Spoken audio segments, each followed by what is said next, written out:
Hello everyone, I hope all are feeling well. और इस video में हम लोग क्लास 9th की ए ट्रूली ब्यूटीफुल माइंड की यानी कि अल्बर्ट आइंस्टीन का हम लोग हिंदी सारांश देखेंगे। अल्बर्ट आइंस्टीन का जन्म 14 मार्च 1879 को जर्मनी के एक शहर उलम में उत्पन्न हुआ था।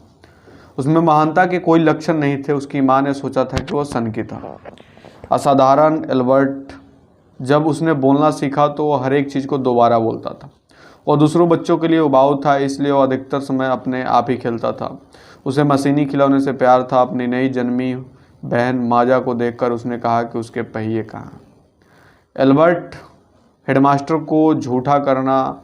एक मुख्य अध्यापक ने उसके पिता को बताया कि आइंस्टीन किसी भी चीज़ में सफल नहीं हो सकता।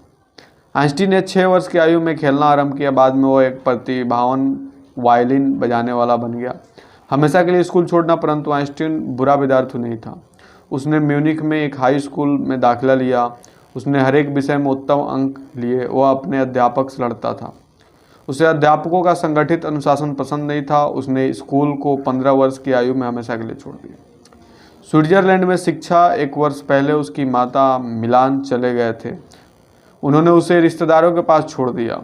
उसने स्विट्जरलैंड में अपनी शिक्षा जारी रखी, विश्वविद्यालय में जाना। उसके बाद आइंस्टीन गणित में काफ़ी प्रतिभावान था। उसकी भौतिकी में भी काफ़ी रुचि थी। उसने ज्यूरिख में विश्वविद्यालय में पढ़ने का निर्णय लिया। प्यार हो जाना। उसकी एक सहपाठी में खास रुचि थी। उसका नाम मिलेवा मैरिक था। वह एक चतुर प्राणी थी। वह सबरिया की रहने वाली थी। ज्यूरिख का विश्वविद्यालय यूरोप के गिने चुने विश्वविद्यालयों में एक था जहाँ महिलाएं डिग्री ले सकती थी, इसलिए उसे स्विट्जरलैंड आना पड़ा। थोड़ा आपस में प्यार करने लगा, परंतु उनका प्यार विज्ञान में प्रदर्शित था। नौकरी की प्राप्ति। 21 वर्ष की आयु में आइंस्टीन को विश्वविद्यालय की डिग्री मिल गई। उसे एक नौकरी भी मिल गई। वह बर्न में 1920 में पेटेंट दफ्तर में तकनीकी विशेषज्ञ बन गया। वास्तव में वो चुपचाप अपने निजी विचार भी विकसित कर रहा था। उसने अपने डेस्क को थ्योरेटिकल फिजिक्स का दफ्तर कहा।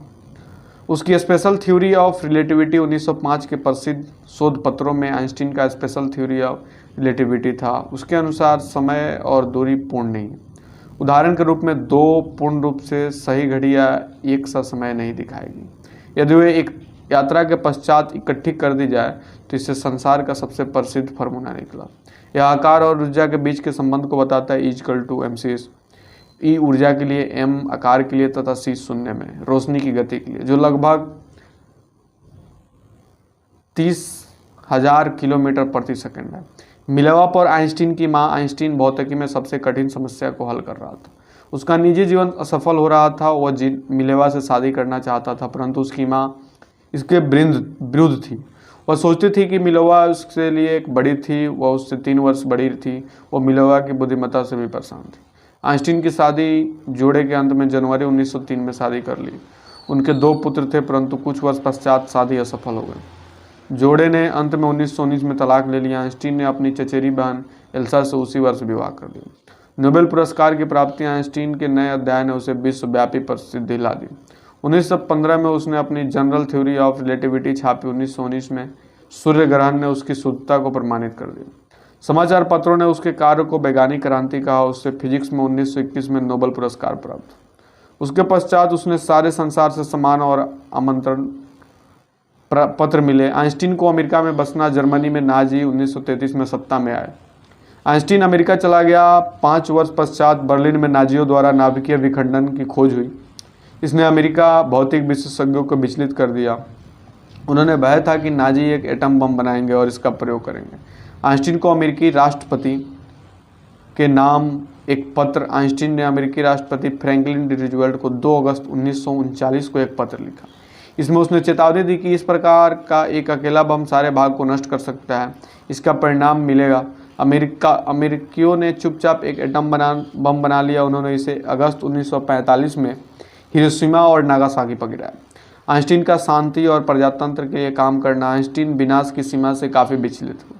इस बार उसने संयुक्त राष्ट्र को एक खुला पत्र लिखा। इसमें उसने संसार की एक सरकार बनाने का सुझाव दिया, परंतु इसका प्रभाव नहीं हुआ।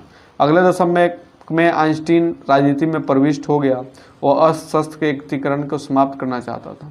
उसने शांति और प्रजातंत्र के लिए कार्य किया। आइंस्टीन की मृत्यु 1955 में 76 वर्ष की आयु में आइंस्टीन की मृत्यु हो गई। उसका एक दिव्य दर्शन, दृष्टा के और संसार के नागरिक के रूप में अभिनंदन हुआ। आइंस्टीन, एल्बर्ट आइंस्टीन की ये स्टोरी कैसी लगी जो क्लास 9th की बुक में है, बिहेव में, आप कमेंट करके बताएंगे। जल्दी मिलते हैं नेक्स्ट वीडियो में, तब तक लिए बाय बाय।